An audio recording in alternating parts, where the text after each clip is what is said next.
Hi, this is Jason Pham. I'm in Professor Reams's Calculus 3 class, and for my extra credit, I'm going to show you how to do the product rule with 3 parts when looking at multivariable expressions. So whenever you do a product rule with more than 2 parts, you're just going to take the parts one by one, and you're going to take the derivative of it and then ignore the others, and they're going to take their turn in line. So it's going to look like such. So you're going to take the f prime of this equation. I'm just use theta as this, and then g and h of theta are ignored, and then it's going to add in. So you're going to add the regular f now, and then g is going to take its turn, and h will stay as such. And then in the final addition, the h will take its turn. So f and g are plain, and then h will have its derivative taken.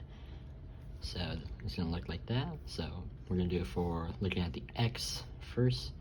So we're going to go for the x, so that's going to be our 1, and then the other 2 parts will remain the same. And then we're going to add in the next part. It's going to be the same. And then y currently is a constant, so that's going to be a 0. And then tan of yz. It's going to be here. And then we're going to add one more part, the h. So tan of yz, there's no x, so we're going to treat it as a constant. So it's going to be 0. Then x and y stay over here. So in the end, your x component is going to look like y tan yz. That's just the x. So I'm going to erase this, and we can do the y and z components next. So y component, so take the derivative of the first part.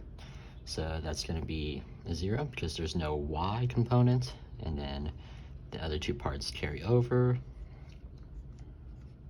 Then we're going to add in the second derivative right here.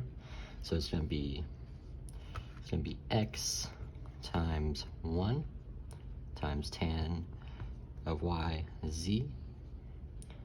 And then we're going to add in the third part. And then this one has a y in it, so we're going to take the derivative of that. So it's going to be x and y being carried over, and then it's going to be the derivative of tangent, so that's going to be secant squared yz, and then this is the chain rule, so z carries over. So f of y looks like 0 plus x tan yz plus x yz secant squared yz. As so. And now for the z component,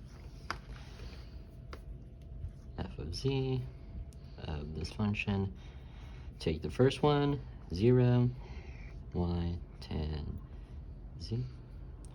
Then the next one, x 0, no z component, tan yz.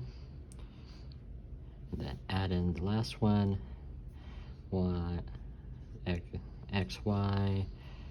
and then secant squared yz times the inside, because it's chain rule, y. So f of z is equal to 0 plus xy squared from here, secant squared yz. And that's how you do the product rule.